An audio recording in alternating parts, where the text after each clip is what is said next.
So this is a new book by Courtney Alameda. I didn't buy it. Full disclaimer, so this is like a summary. The War of the Scaleborn, a timeline, mounting tensions. The events of the novel start just over a decade after Galakron's demise. 32. By the end, it has been around 5 centuries or so since the dragons were granted the Titans' gifts. Tyr worried the dragonflights needed to grow more quickly to face whatever threats might arise. Commanded Alexstrasza to take primal dragon eggs from the wild and what? And forcibly infuse them with order magic. What? Ysera and Nozdor. That's fucked up. Holy shit, the dragon aspects are unhinged. It wasn't just Deathwing, they're all fucking unhinged. The others just lied about it and didn't tell us what they actually did. Yo, Deathwing was the only one that was like, yeah, we fucking did it. What's up? What's your problem, bro? Come see me.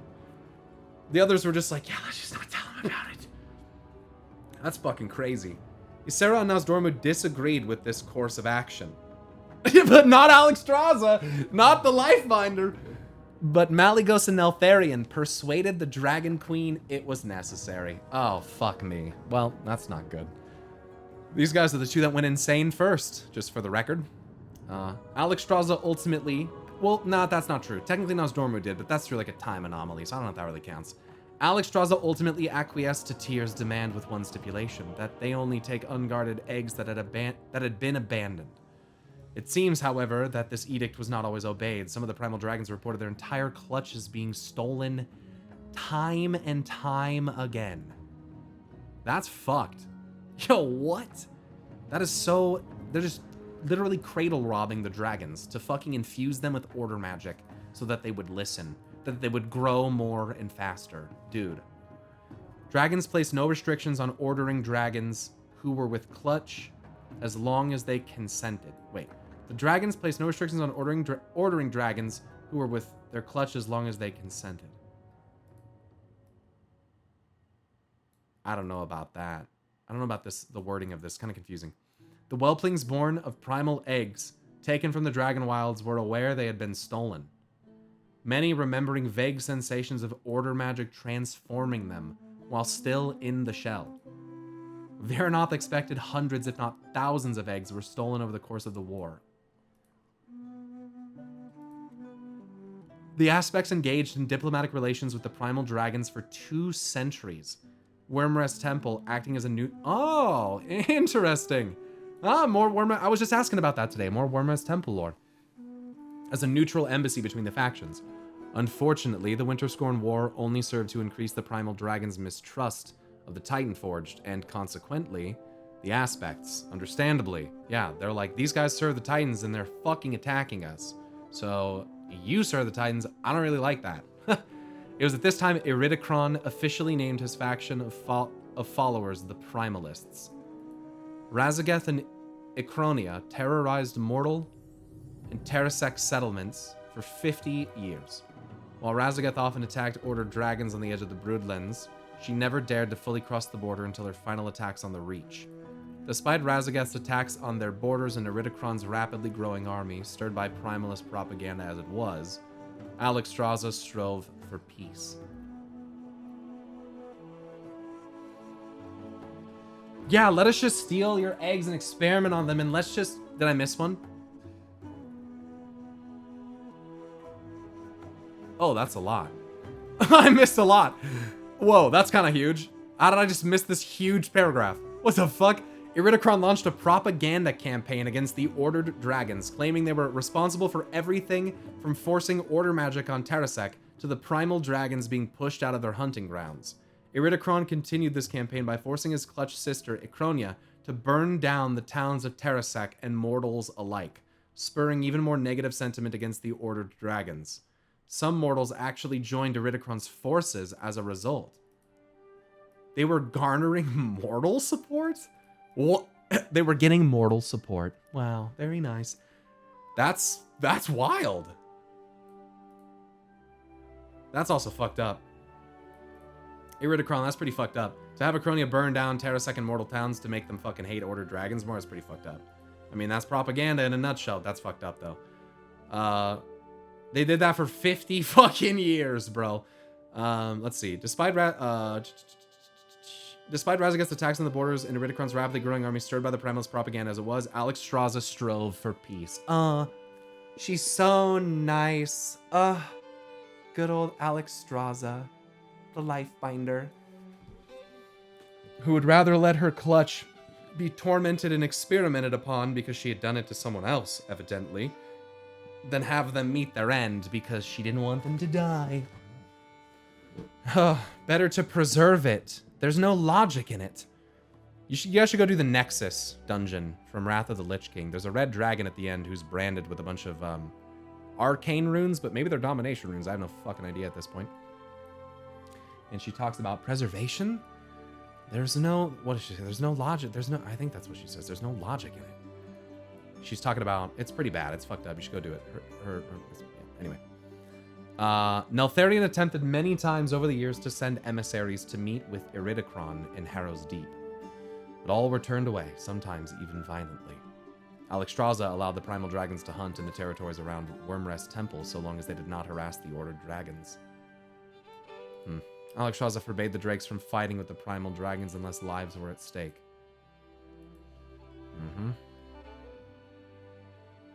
Though it was not the case initially, the primalist forces outnumbered the aspects at the onset of the war by 3-1.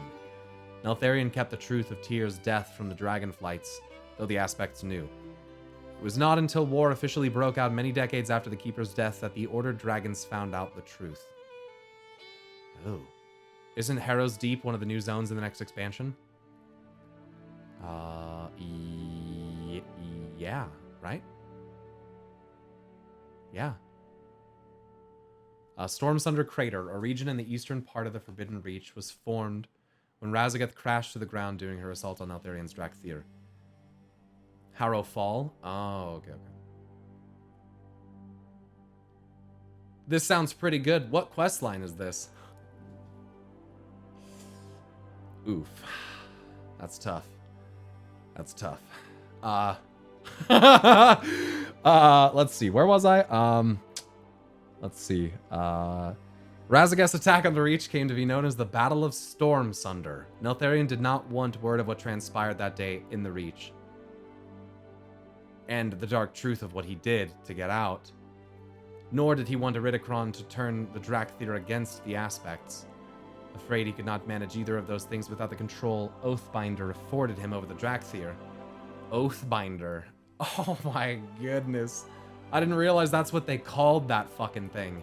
The Infinity Gauntlet mind control thing is called Oathbinder? Yikes. In Chronicle, it says that the Titans swore an oath to protect life whenever possible.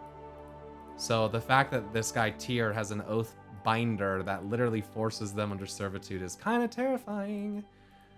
He gave them one last command with the remains of the destroyed artifact and sent them back to their creches. Creches? I don't know how the fuck that word is said. A short time after, Malygos would free... Can I just, like... Is this thing? Surely not. Surely not. Not from here. Oh my god. Why does I have to read aloud from here? Just... A short time later, Malygos would freeze all of the Drakthir in deep slumber. Nice. Very nice. Neltharion did not want word of what transpired that day in the Reach, and the dark truth of what he did to get out, nor did he want Iridikron to turn the Drakthir against the Aspects. Afraid he could not manage either of those things without a control the Oathbinder for him with the Drakthir. He gave them one last command with the remains of the destroyed artifact and sent them back to their precious forts. Okay. Neltharion lied to Malygos about what happened at the Reach, telling his old friend that he'd personally attacked and incapacitated Razageth before imprisoning her. Malygos agreed to help Neltharion conceal the truth of what occurred at the Reach under two conditions. One, that he would be in Malygos' debt to be called upon at any time. And two, that they tell Alexstrasza the Incarnates attacked the Reach right away. Neltharion did not want to tell Alexstrasza about the Drakthir out of concerns that the Dragon Queen, dedicated to peace as she was, would disapprove of his choice to breed soldiers for war. After Razageth's attack on the Reach, Alexstrasza declared all primal dragons banned from the Broodlands and Wormrest Temple. There you go. Dude, we're like a third of the way through, chat. Holy fuck. God damn. God damn. There's a lot here. I guess it's, this is what happens when you get a summary. Wait, wait. Is Viranoth the one that's joining us?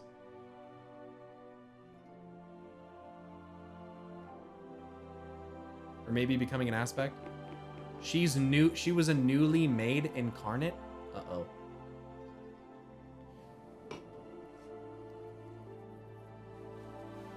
Okay.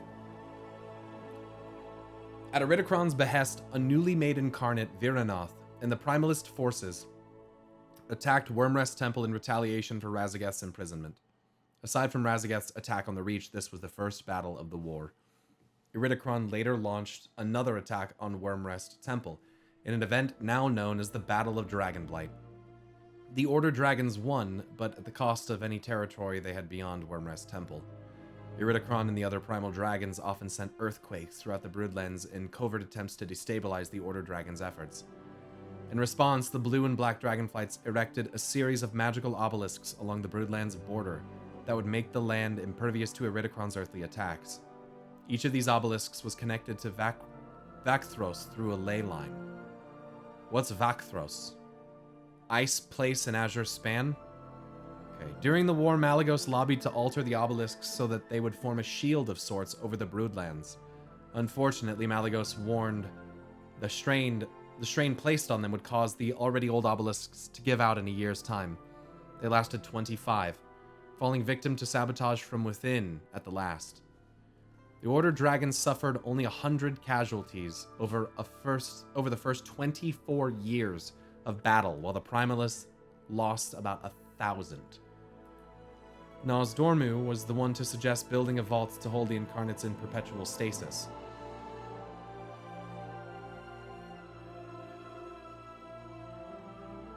No, though it was Alexstrasza who inspired the idea by insisting they not kill them. Wow. There you go. This is like a little microcosm of Aman'Thul and Aenar right here. Huh. No, Aman'Thul was the one to suggest building a vault to hold the old gods in perpetual stasis, though it was it was Aenar who inspired the idea by insisting they not kill them. Sorry, I couldn't help myself. Alexstrasza established flight academies for drakes at this time to teach them the skills they would need to defend the Broodlands. Nozdormu saw a potential alternate timeline in which Alexstrasza hunted down and killed each of the incarnates one by one. Oh my god. What the fuck? They're not painting Alexstrasza in a very good light here. The dark truth of what she had done in that timeline broke the alternate Dragon Queen's mind, causing her to terrorize the world. In another, she forced all dragons to choose between order magic or death.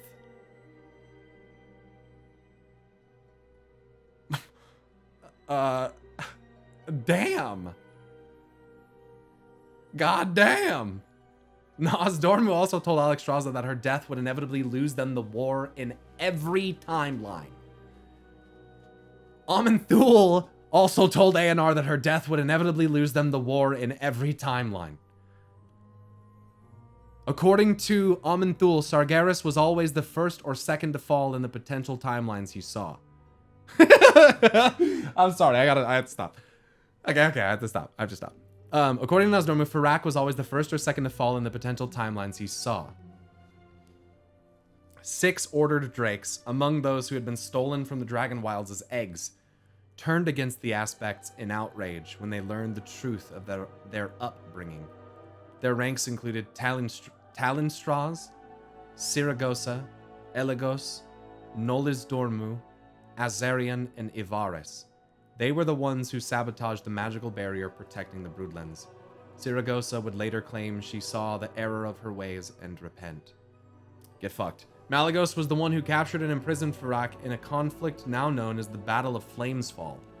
He weaved an illusion over himself to appear as Alexstrasza, then whisked the incarnate through a portal to the vault once they engaged in combat. Seraph put Fyrakk in a deep slumber, allowing the aspects to imprison the incarnate once and for all.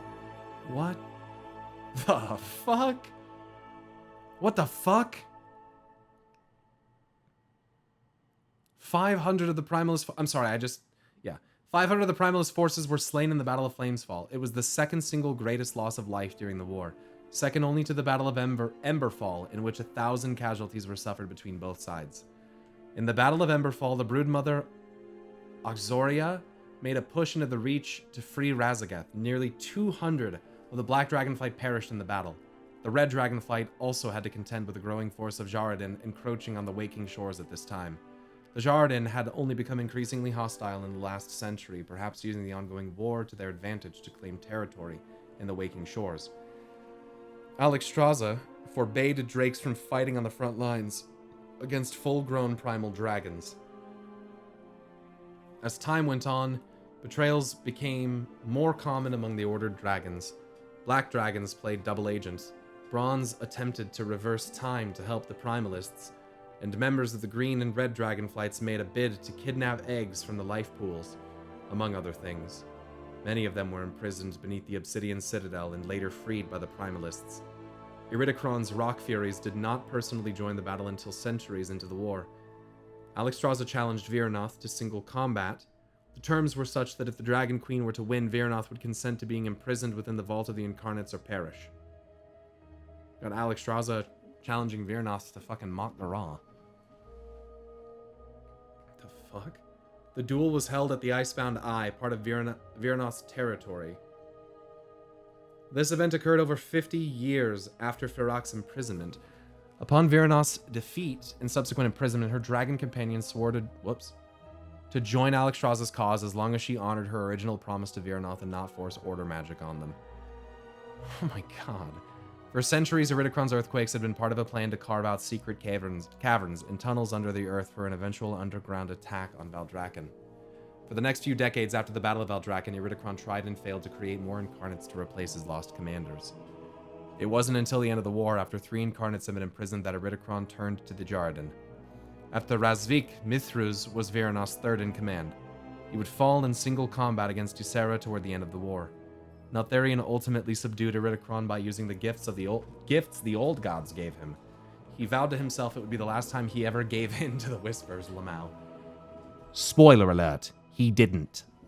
As part of the negotiations made between the Order Dragons and the remaining Primalists at the end of the war, Alexstrasza promised to withdraw from the Dragon Wilds and grant them to the Primal Dragons.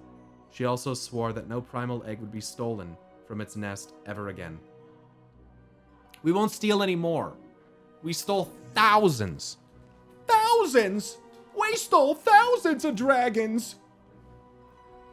That'll... a war with the... You want to get in a war with the aspects? That'll cost you thousands. So fucked. Alexstrasza then personally visited each dragon that had been taken and ordered in the shell, promised all of them a boon as recompense for the act she had committed without their consent. What the fuck? She went in a pot and said, oh yeah, I'm gonna give you a boon as recompense for the thing I did for, yeah. Sorry that I, like, genetically kind of, like, you know, molested you, but, you know, I'll give you my blessing if you want it. Like, what the fuck? Alexstrasza and the Aspects resolved to never speak of the War of the Scaleborn again, wishing to avoid imposing the horrors of it upon future generations. No, wishing to not have to expose to other people that you wanted to work with that you did this. You didn't talk about it anymore because you didn't want anyone to know that you did it. Come on now. The fuck? The Vault of the Incarnates was bound with 3 magical protections. One of time, one of arcane, and one of stone. Interesting. I wonder if that could be related to the locks around Azeroth that I was talking about. Time, arcane, and stone. Maybe that's why one doesn't have anything on it. Maybe it's just stone. Maybe one is... What is different of time and arcane, though? Time and arcane are different now, too? What the fuck? Alexstrasza and the Red Dragonflight. Before and during the War of the Scaleborn, a red dragon by the name of Sarastraz acted as Alexstrasza's major dormo. Tyrannostraz, wow. One of the Dragon Queen's consorts before his death during the Second War may have actually been her mate as far back as when they were proto-dragons. Tyranny. Tyrannostras. That's Tyranna. Like maybe Tyrannosaurus? I don't know. Maybe Time was talking about light stasis? Could be. Alexstrasza knew the name of every dragon hatched at the life pools. The ruby Flamebringers served directly under Alexstrasza. Neltharion and the Black Dragonflight. The Black Dragonflight's major domo was Nalaxa. A black dragon by the name of Umbrenion was principal architect of the Obsidian Citadel and various structures within Zarelek Cavern. The Shadow Scales were a military sect of black dragons dedicated to gathering intelligence on the enemy. They were led by Egnion. The Iron Scales were one of the largest battalions in any dragonflight, numbering nearly 200. By the end of the war, they still boasted around 150. The Onyx Reavers of the Black Dragonflight were incredibly deadly in combat, and they used their speed to their advantage, often dropping on unsuspecting enemies from above at such breakneck speeds that they would easily shatter their enemies against the ground. Dude, that's fucking sick. Custom dictated that the bodies of the Black Dragons be burned, their bones interred in mausoleums in the Veiled Ossuary, and their ashes spread over the magma falls in the waking shores so that they could return to the earth from which they originally drew power. Whoa. They burned their bodies. They put their bones in mausoleums and spread their ashes into fucking magma. Dude. If there was any corruption in there, it's gone. Unless it's in the bones. Unless you can get some bones from the Veiled Ossuary. That's pretty sick, dude. Neltharion had heard whispers since even before he became an aspect. Oh shit, that's new to me. It wasn't until sometime in the next 200 years that they grew stronger, afflicting him with tormenting thoughts and whispers. He never told another soul about them. Neltharion heard at least 4 separate... Oh, really, huh? Okay. Neltharion heard at least 4 separate voices whispering to him. This is of note since at this point Aman'Thul had already dealt with Y'Shaarj, leaving just 3 old gods. Well, I mean, Azeroth has been whispering to some people, so maybe it could have been Azeroth. Could have been that hidden old god, that 5th one that we talked about, potentially. Neltharion experimented on mortals in secret for years, seeking to understand them so that he could create a hybrid army capable of withstanding the Primal's burgeoning might. What if one of them wasn't an old god? Yeah, that's a possibility. At this time, Rashok was captured by the Black Dragonflight and imprisoned within Aberys. Neltharion discovered Oathbinder deep within a Titan vault. He asked the Titan Forge to modify it so he could use it on the Drakthir specifically. Neltharion was still mostly in control of his faculties after submitting to the Old Gods during the battle at the Reach, though he acknowledged he would never again be the same after letting them in. With time, the whispers would only grow stronger, sometimes even debilitating. The Black Dragonflight spent 300 years preparing for war in secret, having started forging a massive cache of armor and weapons since the day after their Oathstone was empowered. In doing so, they developed new forms of black steel and elementium, lightweight metals that could provide the dragons protection in the air. Just because you heard whispers before doesn't mean they had to be old gods. That's true.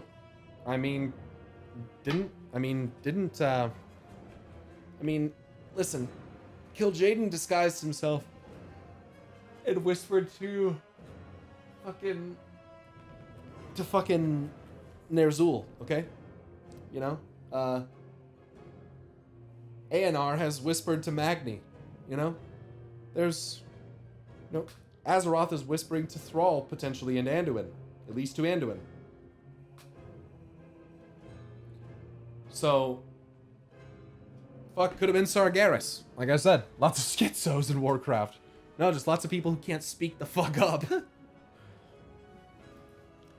Okay. Neltharion discovered Oathbinder deep within a Titan vault. He asked the Titan Forge to modify it so he could use it on the Drakthir specifically. Wait, so he didn't make the Oathbinder. Neltharion found it because Tyr had it. And Tyr... Wait, who did Tyr use it on again? Anyway, he discovers Oathbinder deep within the Titan Vault. He asked the Titan Forge to modify it so he could use it on the Drakthir. Neltharion discovered Oathbinder deep within the Titan Vault. He asked the Titan Forge to modify it. So it was an existing thing. But I'm assuming Tyr probably used it. Right?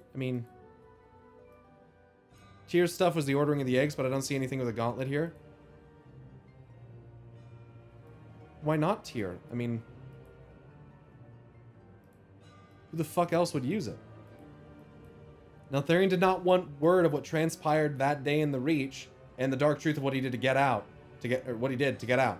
Nor did he want Iridikron to turn the Drakthir against the Aspects. Afraid he could not manage either of those things without the control Oathbinder afforded him directly over the Drakthir, he gave them one last command at the remains of the destroyed artifact and sent them back to their creches. But other than that, in what I just read, Oathbinder isn't mentioned.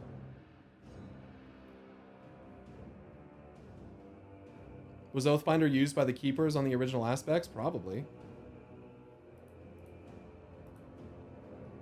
I mean, I think it would make sense. It'd like be kind of funny if Tyr had it, because you have the Tyr's silver hand, and it's like a gauntlet, right? So it's like, I don't know. It's kind of funny that there would be Tyr using a gauntlet, be like his. I don't know. That probably doesn't mean anything, but anyway, I'm gonna go back down here.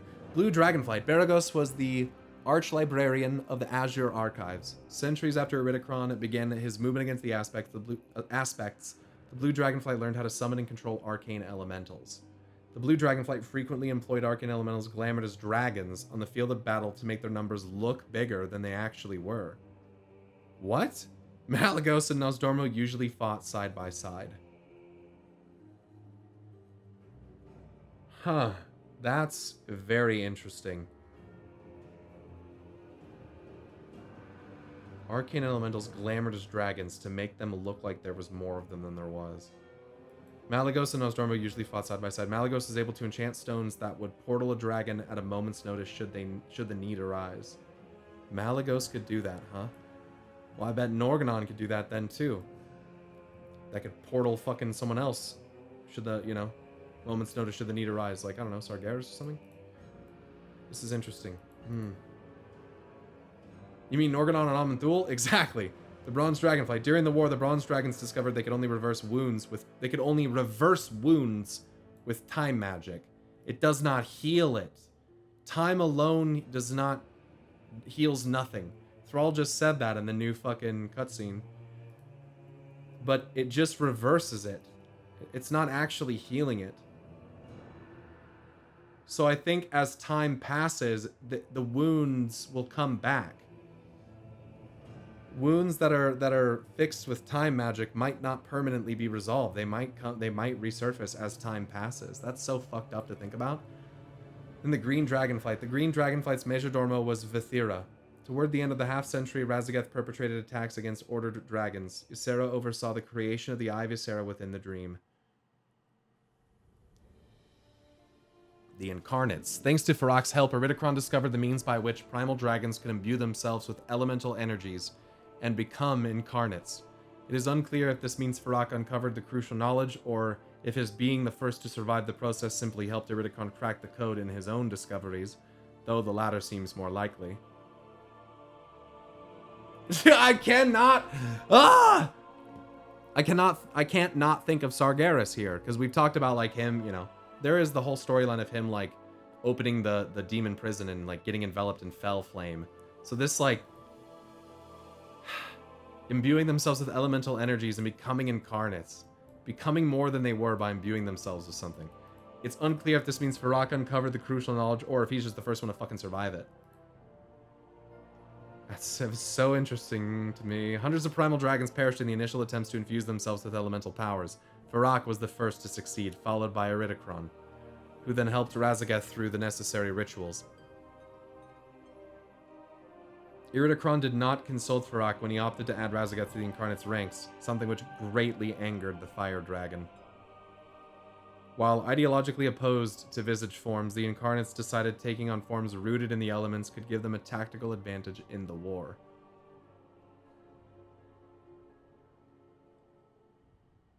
Farak is Alexstrasza's cousin. He was the one who taught the Dragon Queen how to hunt and fight. That's not good. Iridikron. Neltharion and Iridikron had long been rivals by this time, though they were once close thanks to their shared interests in the Earth. While it is unclear exactly when they grew apart, it seems like their disagreements over the Titan's gifts caused a rift to form between the two dragons. Even as an incarnate, Iridikron was smaller than Neltharion. Though Alexstrasza was close friends with Viranoth and cousin to Farak, she had never actually met Iridikron. Iridikron had a sister named Ikronia who willingly submitted to Order Magic and became a black dragon. Few of the Primalists knew she even existed.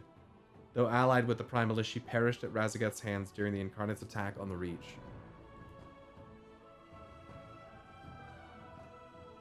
Viranoth. Viranoth initially thought Iridikron no better than the Aspects, having altered himself for the sake of power just like them.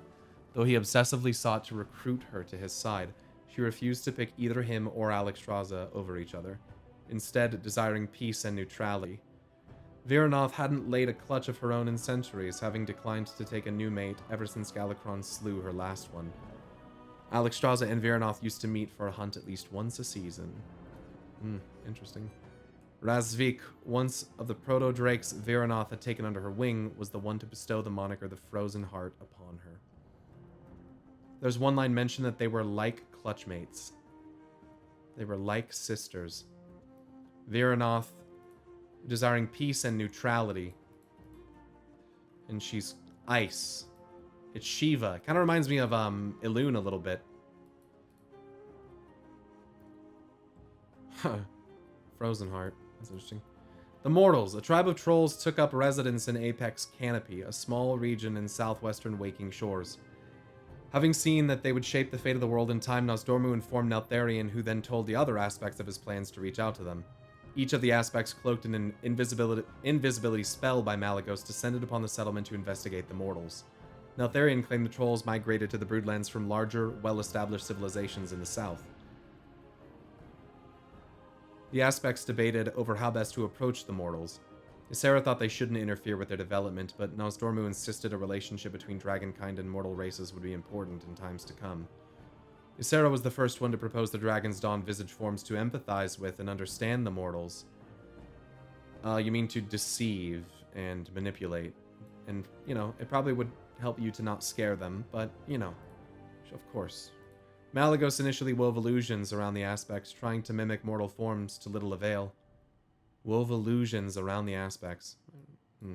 Alexstrasza eventually sent emissaries to the mortals cloaked in temporary visages developed by Malygos.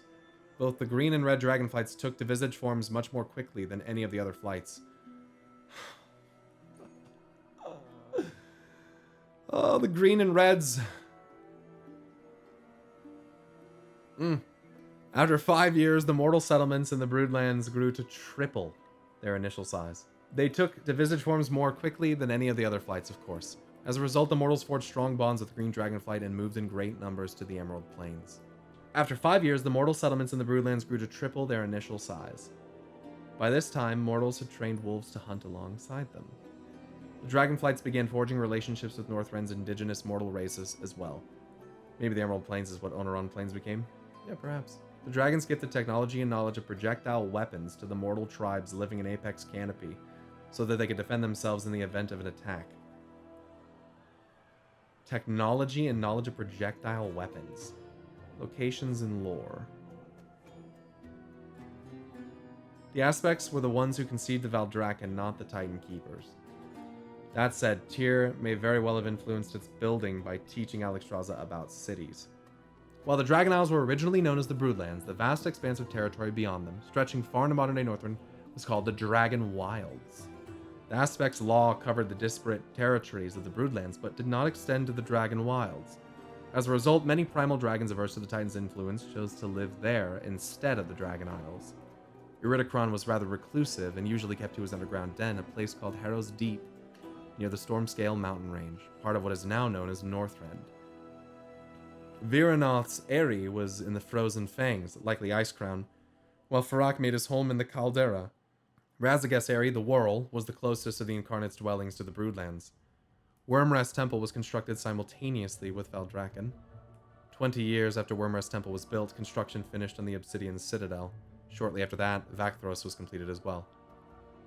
Alexstrasza had an upper tier added to the Ruby Life Pools 2 centuries later after its original establishment. Oh? What's there? Construction on the Vault of the Incarnates was completed after 25 years. Stormsunder Crater, a region in the eastern part of the Forbidden Reach, was formed when Razageth crashed to the ground during her assault on Neltharion's Drakthir. The mountain range at the northern edge of the Dragon Isles is called the Scale Peaks. The mountain range housing the Obsidian Citadel is called the Black Mountains. The mountain range on the eastern edge of Thaldraszus was one of the tallest mountain ranges in northern Kalimdor, rivaled only by the Storm Peaks. Some of the many new regions mentioned in the War of the Scaleborn, exact locations unspecified, include Icewing Rift, the Molten Abyss, Ember Stone, the Glacial Maw, Frostfire Chasm, and Cinderfrost Vale. Sawtooth Mountain was near Werbreast Temple. The Icebound Eye was a natural sinkhole in the Frozen Fangs. The earth tendrils curving around the Vault of the Incarnates are not naturally occurring structures. They were made when Neltharion ossified lava Iridicron pulled from the surrounding magma pools during their confrontation at the vault. The Order Dragon's whelplings were raised communally, allowing their parents to be as involved in the upbringing as they desired. Sometimes this meant they chose not to be involved at all, complete strangers to their offspring. Their children were stolen away and experimented on. That's fucked up. I thought I was already followed. No worries. Dragons can be identified by their scales. It's not unusual for one to experience great disorientation and vertigo after their first portal travel. It can take hours to recover. Captain Drine's been guarding Valdrakken ever since the War of the Scaleborn. The dragons were under the impression that they needed Titan Keepers to create more aspects. That's not true, apparently, though. The Dragon Isles are the Jarden's ancestral lands. Alright. That was a lot. That gives me a lot more information on these, Primalists and what the fuck the Titans were doing. That's fucked up.